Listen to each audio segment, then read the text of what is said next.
In June 2026, the Federal Communications Commission expanded its restrictions on Chinese telecommunications and surveillance equipment, covering not just new purchases, but legacy hardware as well. Huawei, ZTE, Hikvision, Dahua, Hytera. No new imports, no new sales, no new activations. Americans could still use equipment they already owned, but the supply chain feeding those networks was now completely cut off. The companies involved were Huawei, ZTE, Hikvision, Dahua, and Hytera, and the removal effort that preceded this expansion came with a price tag. By April 2025, Congress had already authorized borrowing $3.08 billion, specifically to reimburse carriers removing Huawei and ZTE equipment from US telecom networks. The federal government had spent years subsidizing the installation of Huawei and ZTE telecom gear through rural broadband programs, then spent years debating whether it was dangerous, then borrowed over $3 billion to remove it. To understand how that happened, you have to go back to how these 5 companies were built, because none of this was an accident, and none of it happened quietly. At its peak in 2020, Huawei's annual revenue hit $138 billion, comparable to Apple's that year, and larger than most people realize, for a company that sells no products in the United States. By the late 2010s, Hikvision was estimated to control roughly 20% of the global CCTV market, making it the largest surveillance camera manufacturer in the world. ZTE, founded by China's Ministry of Aerospace in 1985, became the first Chinese vendor to sell large-scale telecom infrastructure abroad, building networks across Asia, Africa, and Europe. These weren't niche vendors, they were dominant ones. And American institutions, federal agencies, rural carriers, school districts, local police departments bought in. School districts, local police departments. Between 2015 and 2021, at least 1,681 US state and local governments purchased products from companies that now appear on Washington's prohibited list. Not because they were careless, because on price and performance, the Chinese vendors were winning. The problem is that procurement logic and security policy were running on completely separate tracks, and no one built the bridge between them until it was too late to build anything cheaply. So how did it get to this point? How does the world's most powerful government end up spending $3 billion to remove technology it spent years paying to install? Start with Huawei. Founded in 1987 by Ren Zhengfei, a former engineer in the Chinese military. In its first decade, it was barely a footnote in global telecoms. By 2020, it was the largest telecommunications equipment manufacturer on the planet, with an R&D budget exceeding $20 billion a year, more than the entire revenue of many tech companies most people have actually heard of. Then Hikvision, incorporated in 2001, partially owned from the start by a Chinese state enterprise called the China Electronics Technology Group. By the late 2010s, it was estimated to control roughly 20% of the global surveillance camera market, making it, by that measure, the largest surveillance camera manufacturer in the world. And ZTE, founded in 1985 by China's Ministry of Aerospace, it was the first Chinese company to sell large-scale telecommunications infrastructure to foreign governments, building networks across Asia, Africa, and Europe before most Western competitors had decided those markets were worth the investment. These companies weren't just competing on product quality, they were competing on financing. When a government in Africa or Asia chose Huawei, it often wasn't purely because Huawei made better equipment. It was because Huawei came with a loan attached, backed by Chinese state banks and government credit, at terms that Western vendors operating without comparable state support struggled to match. The market wasn't level, it was structured. And for American buyers, rural carriers running on thin margins, school districts working within tight procurement budgets, police departments replacing aging CCTV systems, the math was simple. Hikvision cameras delivered comparable image quality to Western alternatives at a fraction of the price. Huawei's base station equipment worked, and between 2015 and 2021, at least 1,681 US state and local governments made that calculation and bought in. Nobody in those procurement offices was making a national security decision. They were making a budget decision. And for years, Washington did not translate that security concern into procurement rules that reached the people actually buying the equipment. That changed in 2012, when a US congressional report landed that was unusually direct for a government document. Its conclusion: America should not trust Huawei or ZTE. Full stop. What happened next, or more precisely, what didn't happen, is where this story gets complicated. The FCC's formal designation of Huawei and ZTE stated that both companies are required under Chinese law to support and cooperate with intelligence work.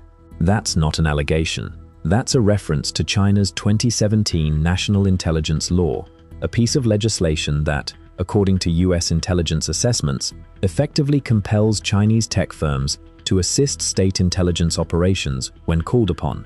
The law doesn't come with a carve-out for inconvenient timing or foreign customers. Huawei's response was consistent. Chinese law does not require us to install backdoors. And here's the thing, the FCC's own ban never cited a specific technical vulnerability in Huawei's hardware. No leaked documents, no whistleblower evidence of hidden surveillance features built into the equipment. So who's right? Both of them, but they're answering different questions. The US government wasn't asking whether a backdoor currently existed. It was asking whether one could be built on demand, and whether any outside party would be able to detect it if it were. That's a fundamentally different standard. And it's one that no company under China's jurisdiction can credibly guarantee it could refuse. Then there's Hikvision. In June 2019, the company's CEO told reporters, "I can assure you, I have no knowledge of Hikvision's products being used in detention centers in Xinjiang." That statement didn't age well. Subsequent investigations by journalists, by United Nations researchers, and through internal procurement records found that the surveillance infrastructure in those facilities ran substantially on Hikvision hardware. Internal purchase records showed the company had sold specialized camera kits directly to the relevant police departments. The company's defense was that it couldn't control how customers used its products. That's a reasonable position for most hardware manufacturers. It becomes harder to sustain when the company is partly state-owned, and the buyer is the domestic security apparatus that state ownership connects it to. And then there's ZTE, which removes any need for inference. In the 2017 to 2018 period, ZTE was caught illicitly shipping American-made components to Iran and North Korea, in violation of US export controls. The violations triggered a federal component ban, a $1 billion fine, and a management overhaul. It wasn't an allegation, it was a documented settlement. Now here's the part that complicates the US side of the ledger. When independent researchers examined the FCC's actual rulemaking, they found something notable. The agency never cited a specific technical vulnerability in any piece of Huawei or ZTE hardware. The ban was built on institutional affiliation and legal obligation, not on reverse-engineered evidence of compromised firmware. The US government didn't prove a backdoor existed. It argued that the conditions for one to exist were structurally in place.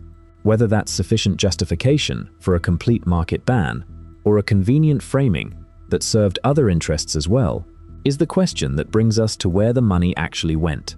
So who actually made money from this? In 2023, Verizon signed a $1 billion contract with Ericsson. The ban on Huawei equipment had removed one of the most competitive vendors from the US market entirely. That's not a conspiracy. That's just how markets work when a major competitor is excluded. The remaining vendors gain ground they couldn't win before. Ericsson and Nokia, which had struggled to match Chinese pricing in international markets, found themselves with a new wave of US contracts and a policy tailwind behind them. US defense contractors picked up the hardware replacement work. L3Harris secured an initial $12 million in replacement gear contracts. Western suppliers across the board, Ericsson, Nokia, Cisco, were the ones filling the gap. From a competitive standpoint, the ban was a significant commercial windfall for the Western telecom equipment industry. Now, here's the part that directly involves the people who didn't make money.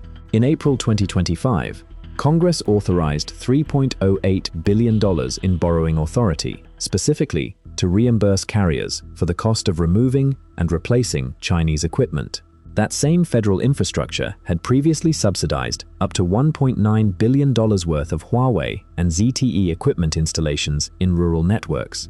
The fund that helped build the problem was now being used to pay for its removal.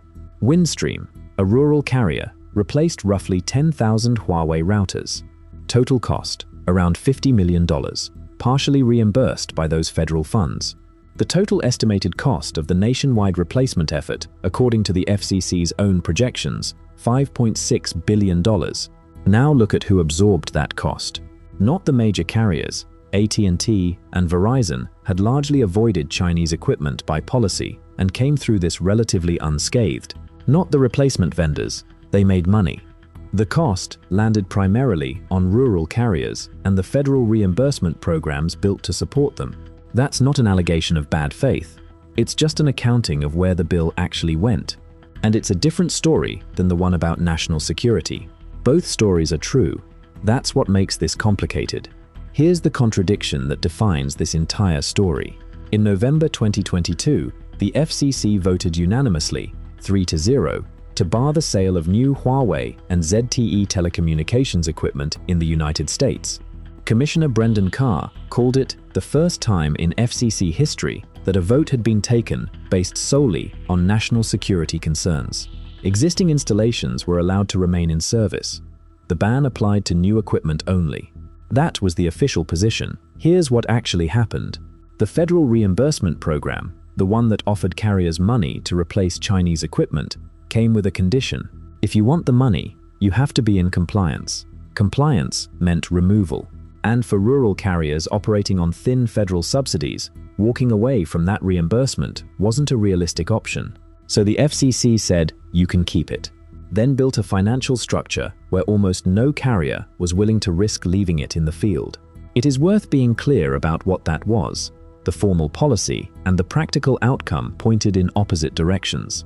Hikvision tried to fight this in court. In February 2025, the US Court of Appeals for the DC Circuit rejected their challenge, leaving the FCC's rule in place. The ruling sent a clear signal. US courts will not second-guess the government's national security determinations in cases like this. Whatever the legal arguments, the judiciary was not going to be the place where this got unwound. By June 2026, the FCC expanded the ban further, extending restrictions to older models and legacy products as well. No new devices could be imported or activated. US retailers and carriers could no longer import or sell this hardware. Existing units already in operation could continue running, but the supply chain feeding those networks was completely cut off. The installed base was being replaced. Some legal challenges, including appeals by Dahua, were still working their way through the system. But the policy direction was no longer in question. The machinery of the ban was complete. But the question it leaves behind is a simple one. The same government that spent years warning about this technology also spent years subsidizing its installation. When did the warning become loud enough to act on, and what took so long?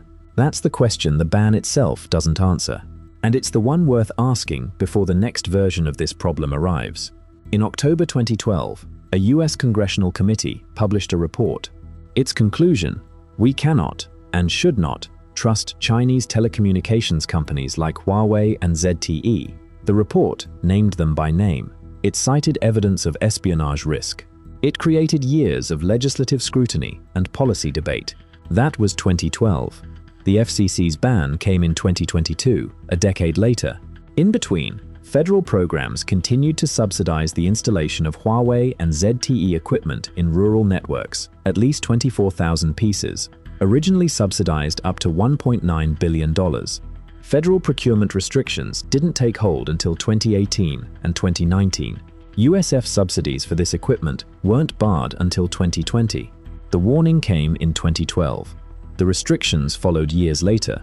Ren Zhengfei, Huawei's founder, said something in 2021 that is worth sitting with. He told his staff, "Once we dominate in Europe and Asia, if US standards don't match our standards, US carriers can't enter our territory. In 15 years, they won't even dare." By the time that memo circulated internally, the FCC had already added Huawei to its covered list, the Secure Equipment Act had been signed into law, and a full authorization ban was months away. He wasn't wrong about the ambition. He was wrong about which direction the pressure would run. Here's where this ends up. The ban is real. The security concern is real. The $5.6 billion replacement cost is real. And the 2012 report, the one that triggered scrutiny but not immediate action, is also real. All of those things are true at the same time. So the harder question isn't whether the ban was justified, it's this. The next generation of critical infrastructure is being built right now in satellite networks, in subsea cables, in cloud services, in the supply chains behind all of it. The policy tools exist. The question is whether the gap between warning and action will be shorter this time. Are we building the next $5 billion mistake? Or did we actually learn something? That's for the comments section to decide. And speaking of the comments section, I want to know where you land on this. Do you think the ban was the right call, just 10 years too late? Or do you think the security framing was always partly a trade war in disguise? Drop your take below. I read every comment, and the best arguments genuinely change how I think about these things. See you in the next one.